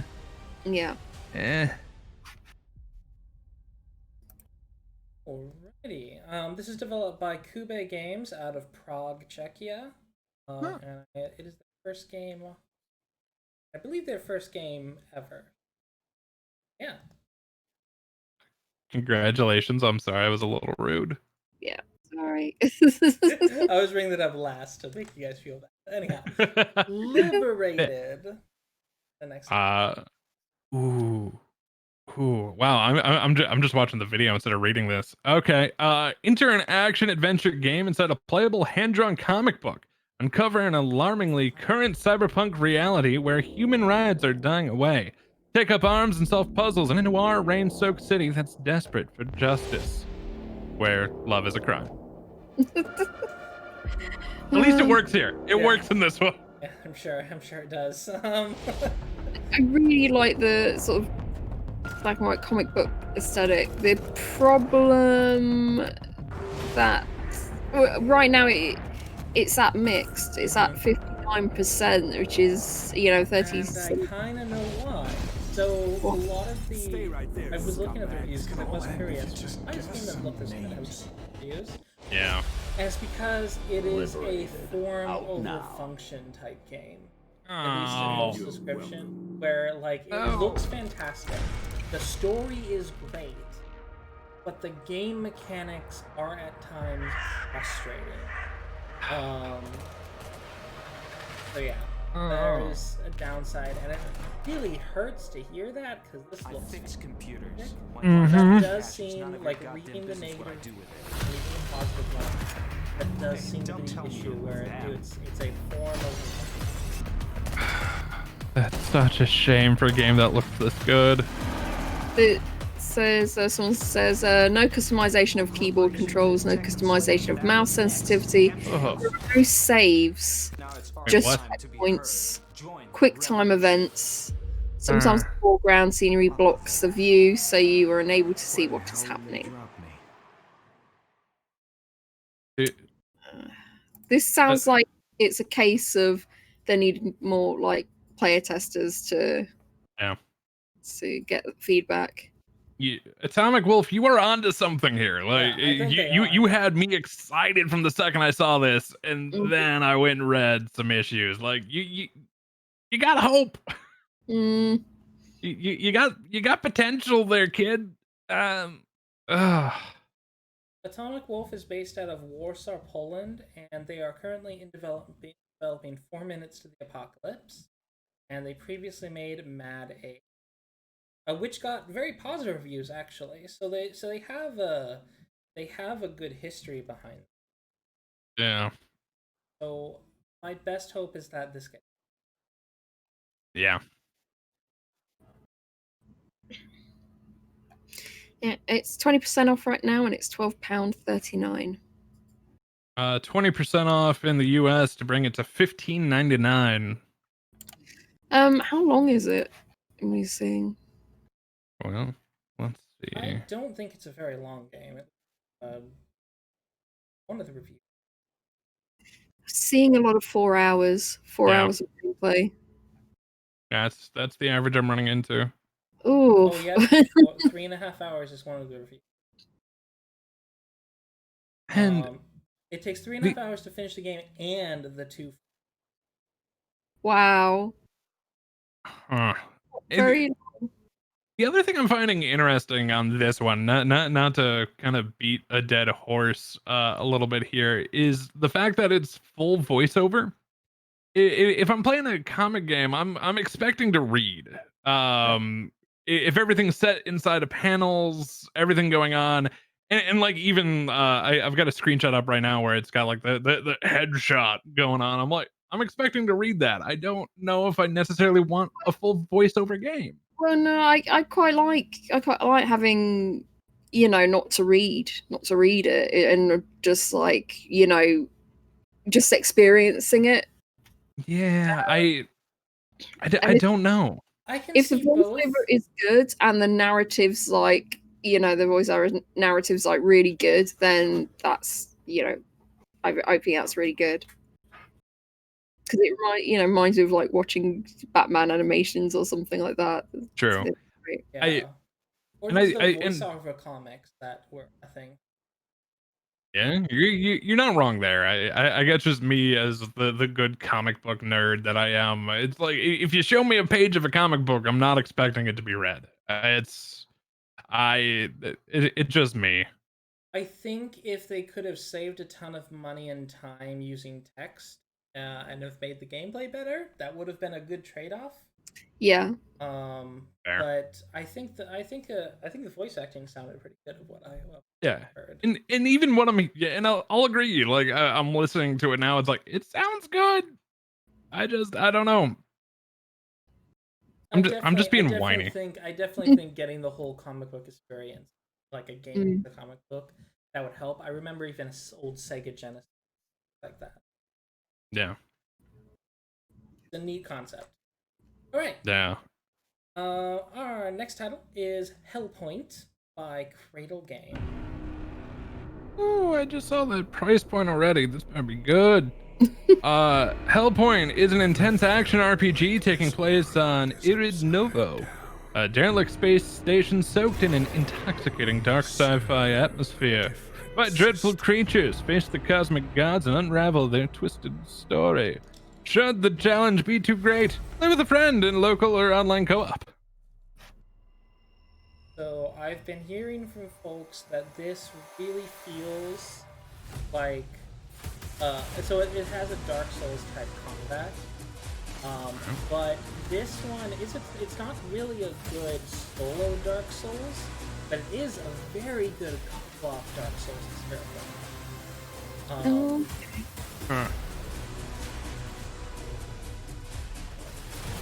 yeah, that's a summary I've heard. Like this game kind of shows that co-op Dark Souls is very fun.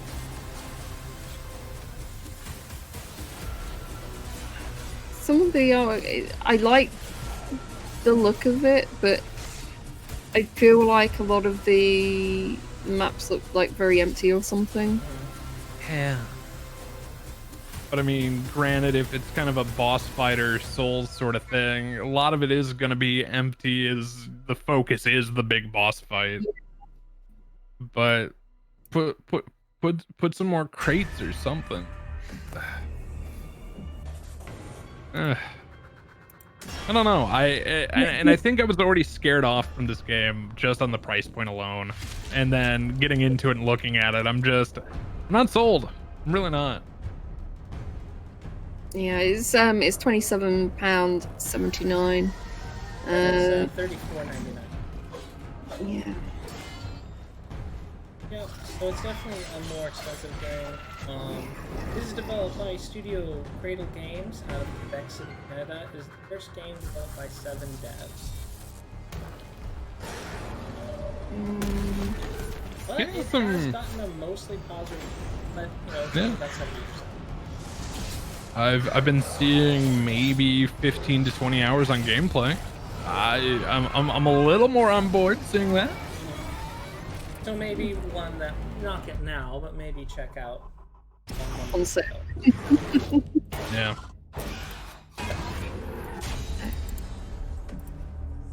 Yep. It's creepy enough that I'm not interested in it because I am a chicken. But I don't know. I think I might have some books like this. The Scaredy Dewey channel coming soon, right here on YouTube. I'm terrible at us. I'm terrible at games. And then it's time for chat to call me a filthy casual. Alrighty. Our next title is. Be careful when you're looking up this game because you're gonna get some results right away. But I was a little worried trying to find this one. I was like, thank goodness I'm not the one broadcasting my screen right now. Imagine there's some games called Naughty or something like test your skills, take control of the environment, and guide Not through a dark underground world full of mystery. A platform video game with a unique control that will immerse you in deep labyrinths in search of the light. So this is a platform where you move gravity rather than you move the character, so you kind of like in the world, which can get very disorienting, but it is a neat platforming idea. Not unique, I've seen this before, but it is a neat idea. It has a very like Badlands aesthetic, if you remember that game. Yeah. Shadow Forefront. The artist job. I quite like it. Yeah, I do quite like it. Yeah, Indus Nye Limbo sort of vibe. Yeah. I did not like the aesthetic until I looked at it in full screen, and then I realized that this ad does actually look very, very. Then that's the hazard of like sometimes showing it in the even when Steam shows it, because sometimes you just can't appreciate art until you got it banded. Yeah, this looks like a fun game. The studio Wildsphere, they previously made Timothy vs. the Aliens for the PS4 and Gigantosaurus, which was a platformer for the Switch and Xbox. The studio is co-founded by Irene Guardiola and Miguel Diaz. It says there are 40 levels of it, so it's not bad. Although I don't know how. There's no reviews currently. There are 7 curators that have said something about this game, but it's currently no reviews. Which and is a real shame because this studio does have chops. Yeah, it and the game looks. Oh, I'm so sorry. I'm steamrolling you. Yeah, it's alright. So is Dewey. It's 10% off right now. It's £16.19. Right, yeah, $17.99 US. And the game looks like mechanically. This looks like a good fun game. It's one that I know I can't play. And it's only for the sake of just motion sickness. Like when I was a kid, like I loved like Super Monkey Ball and stuff like that. But and granted that being a 3D game, this being a 2D, me trying to watch this for a little bit, I'm like, I can't do this. I've been in all honesty, my review of this has been scrolled down into the about this game section because I can't watch it for that long. Yeah. Just immediate motion sick feeling. And it looks neat, and I think it really needs more attention. It is kind of, maybe if they had, since that was their first game on Steam, maybe if they had put it at a slightly lower price point, it might have attracted attention. And yeah, I think the small screen, like, case, but this game is interesting. Y'all should check out Not up here. But be careful when searching for it.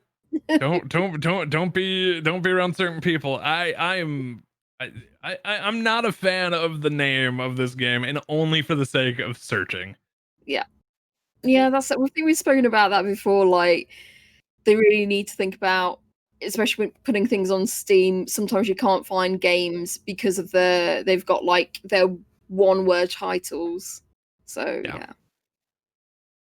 yeah, like try typing in war. It's like, where is it? Yeah. All right, I am really excited. Oh no, not yet. Soon, I will be very excited. But first, we have on Friday, July 31st, we have Lost Wing. Well, pilot a super fast ship through brutal environments and try to top the leaderboards, featuring numerous challenges, ships, enemies, and traps. Lost Wing is a shot of pure, unadulterated adrenaline in a world where love is a crime. I can't let it go. I really can't. Titan Juicy at this point. Yeah, this season's Titan Juicy. Welcome to the new season, everybody, of the Steam Release Podcast, where everything is finding out where love is a crime. Because it's Titan Juicy. Because Titan Juicy is a love crime, everybody. Yep. What is this podcast turned into? Hey, Rody, we need to make a new graphic for Dewey just called the Tom Derailment. It's just a train going off a track and there's just screams. Yep. Yeah, I'll just put my face on the front of it. No, it'll be one of those carnival trains where it's just like those really small ones, like somewhere we gotta find a video and it's just like, oh my da, god, da, da, da, and it's just, and then it chips over and all the kids spill out. It's just like, you know, yes. I'm sure there's a video of that happening, because those things are not up to regulation in most carnivals I've been to. Oh my gosh, that would be three worlds, 4 types of tracks, several difficulty modes, and infinite hours of gameplay. So she they brought say. us back. She brought us back. I did. I had to. Very good. Our re-railer. Sorry, Mom. But there's boss fights in this. I'm surprised. Show your might and destroy the mega bosses. I thought, first looking at this, I thought it was just like a kind of like a racing game, but you just had to like shoot certain obstacles and stuff. I didn't realize there would be boss fights as well.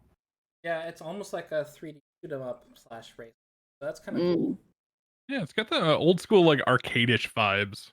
Yeah.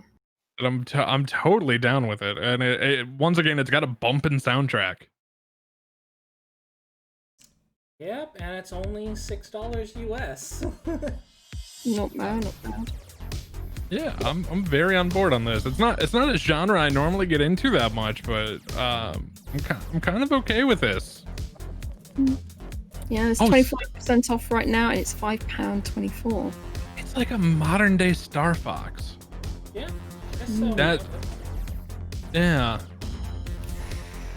The only reviews I'm seeing though are the ones that were in early access reviews.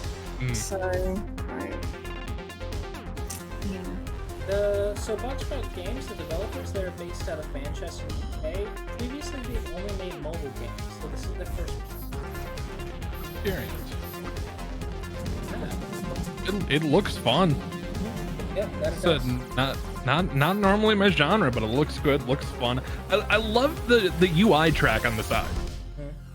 It's something that you don't normally see in a game like this, of your UI up and off to the side at kind of a skewed angle, but I don't know, it just kind of works.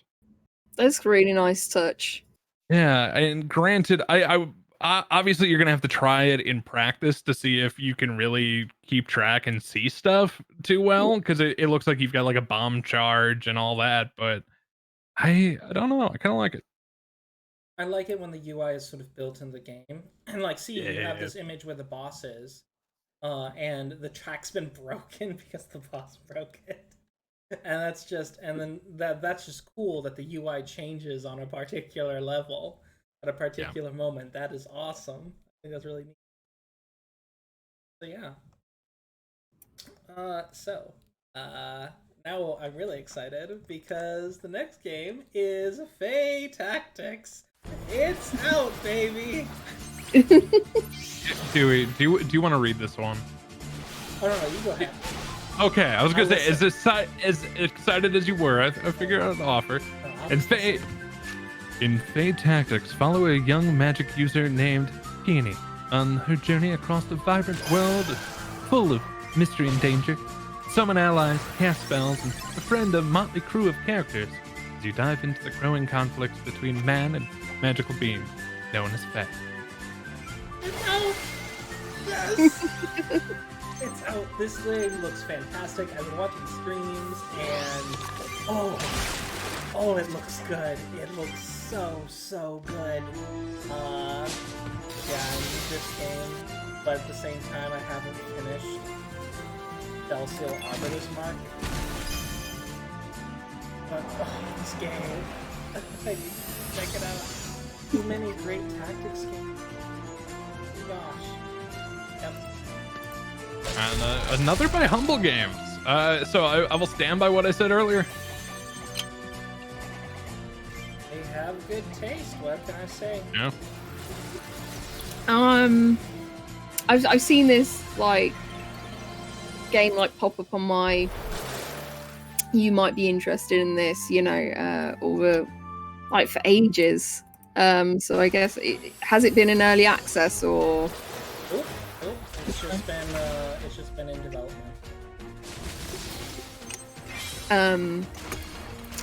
I'm not a fan of the aesthetic. Sorry, Julie. I know you're really excited about this game, but for me, I'm not a fan of the aesthetic. I don't know. There's something. I don't know. Find it in my heart if you do. I'm kind of with Radi on this. Really? There's a big part of it I really like, and then there's some where and like granted, it's got the isometric vibe. One of my favorite games, Super Mario RPG Legend of the Seven Stars, where it's just a black background and nothing else. But we are in 2020, and I'm seeing like a solid kind of dookie brown background. No, yeah, give me some. That's the thing I've had a problem with, because it is playing on that sort of nostalgia, but it is, you know, if you wanted to see something like this, I would want to see it in a more updated setting, and it's not provided. I don't think it's done that at all, and the everything looks a bit cluttered as well, like the stat page and everything, and it's I think we're about to be kicked off a podcast. I'm looking at Dewey just shaking in his chair. You're free to your opinion, even if it's wrong. It's so wrong. It is so wrong. This is just, oh man. The aesthetic is heavily based off of Final Fantasy. So maybe that's it. Like, people with nostalgia are gonna look at it and go like, "Oh, this is sick."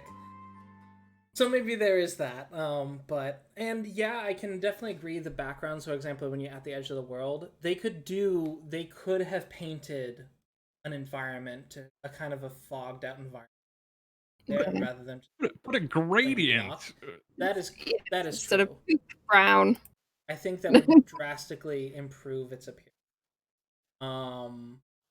But the UI, it's just old, and it does look a lot less cluttered. So excited.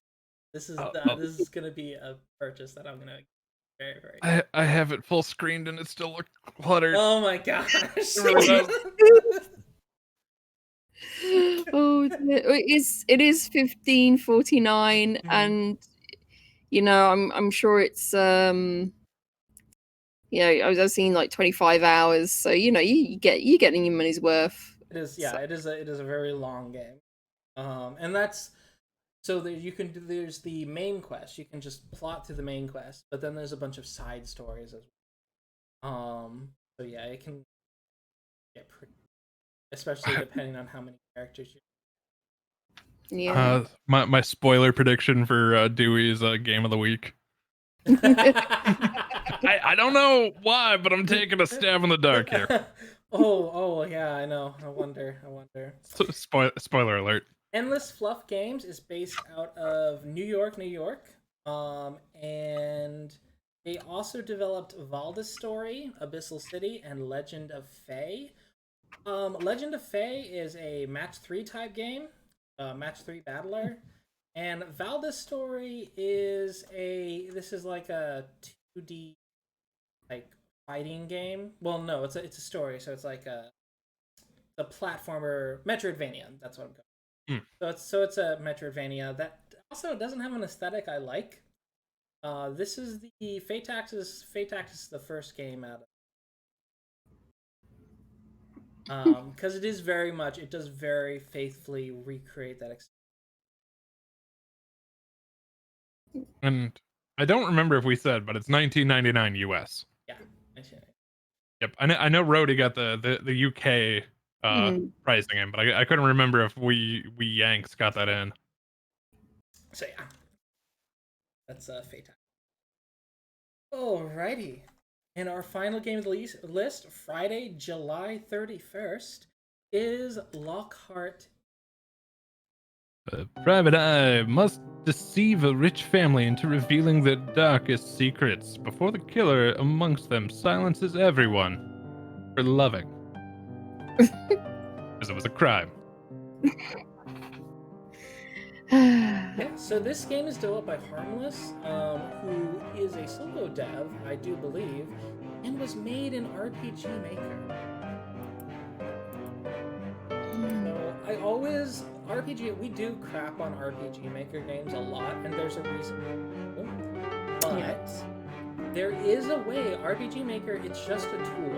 And if you use it right, you can make a game that looks like fresh, has a unified aesthetic like this guy did. Yeah. This looks like really good. It's got that sort of Game Boy kind of look to it. Yeah.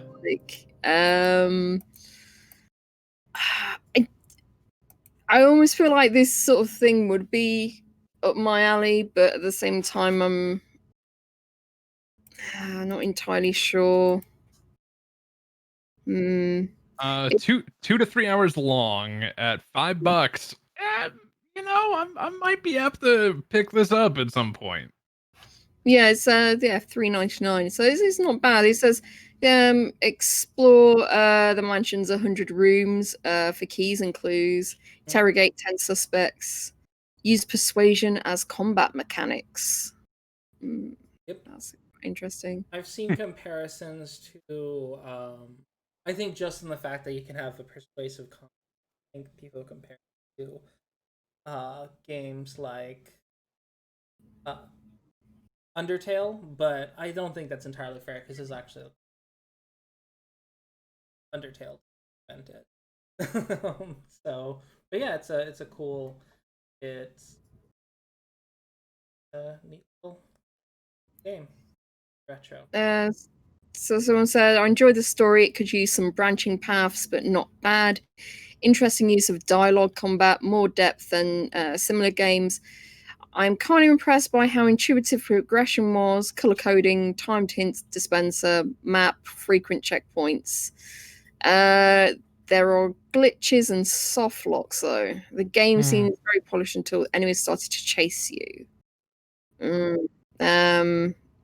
Let's see, there is at least one place where you can miss one quest item and break the game. Oh, no, I hate that. That's like the old point and click games. Text formatting. I found the formatting a bit hard on the eyes. The letters kept blending, and I had to reread many words a second time. That might have something to do with the resolution.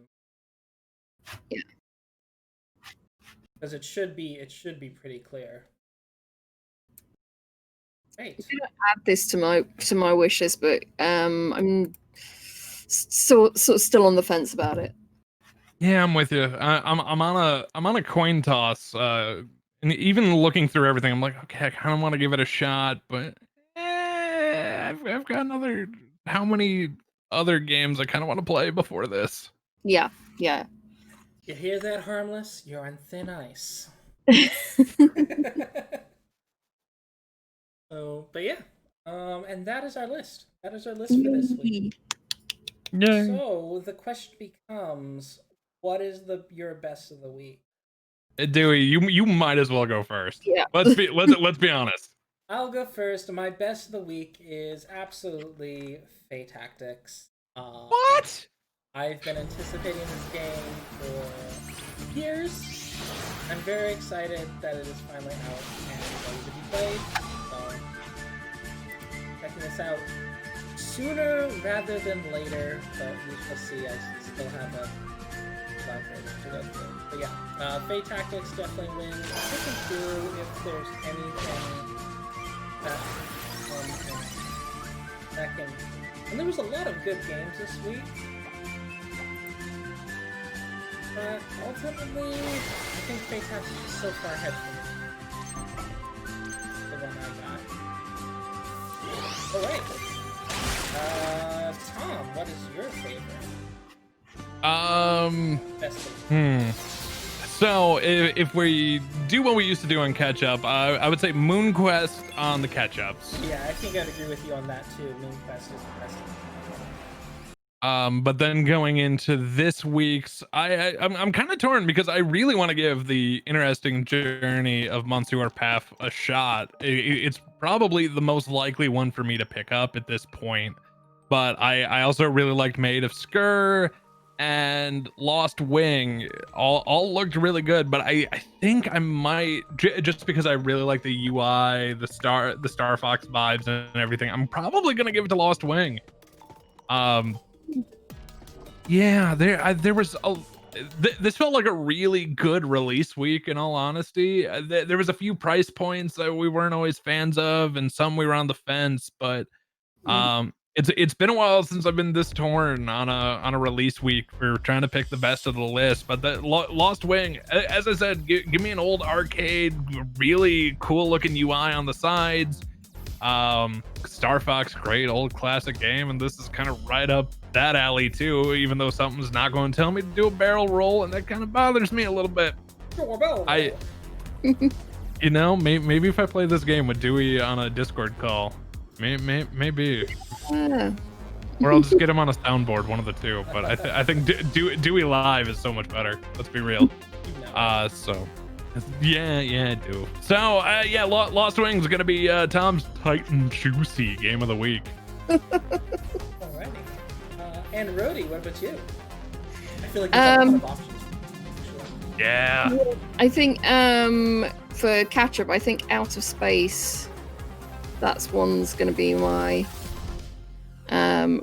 for the catch up week for sure. I like it because you can play single player, and I want to see how it, like, everything works and everything. And it just looks so cute as well. I like and you can get a doggy.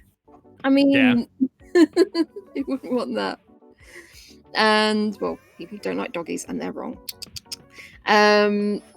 The one I would pick for this week would be Wind Peaks, I think. Oh, good choice. Yeah, I think there have been other ones, but this week, but nothing's really like called me.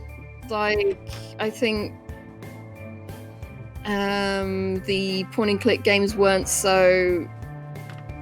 I think they were like way too introspective rather than sort of like straight up detective games. And then the one that we just reviewed was, I don't know, there was something not as so appealing about it. I was like I said, I was on the fence about it. So yeah, this one was like straight up, absolutely putting this on my wish list. Yeah, those are some great games, and there's way more out there. But that was all we could cover this week. So, now it's time to shamelessly plug what you're up to. Like, so Tom, let us know about your illustrious YouTube career. What the thing I haven't talked about one time in this video that I've brought up way too much. I'm sorry about that. Hey everybody, I might not be on Twitch at all anymore, even though I really want to pick it back up just a couple, like 1 or 2 days in a week. But internet struggles right now, so that idea is on hold. But hey, I'm on YouTube. You can find me at Tom Tries, where I'm doing very heavily board game content. And there is some indie game content on there as well. And there for a while too, I was doing a little bit of gameplay. I always try to keep it indie, but utilizing the Xbox Game Pass for PC, which right now has got to be one of the best deals in games right now, where you get access to like 100+ games for like $5 a month. That's how I was able to play Unavowed, one of my absolutely new favorite games of all time. That thing was marvelously fun, and that entire playthrough is available on Tom Tries on YouTube right now. You can go watch the entire series. Go see why we love that game so much, because it's so good. And you can even see in the first episode where I went from I don't think I'm gonna like this to I love this real quick. So yeah, you can find me on YouTube over there, or on Twitter at the Radio Tom. I complain about stuff there. That's what that channel's for. I am being an idiot, not bringing up your. There we go. Yeah, I'll just go back to chatting about it. So yeah, we utilize Tabletopia quite heavily on the Tom Tries channel. Otherwise, I do a lot of IRL gameplay. We've got a weekly Gloomhaven series going right now. I've got a weekly Marvel Champions, Marvel Gauntlet going on. We even have Miss Rhodey in an episode where we play Detective, a modern crime board game. We definitely fall into the it's all linked, it's all related. It's been fun since that playthrough. I've gotten a couple of messages from folks of like, hey, could we do the second story? I was kind of getting into this. Which especially how that game starts out of like you feel like you don't know what to do or what's going on because it's not a traditional style board game. It's really not. It's 100% narrative driven. But we may have gotten a couple of folks into that game.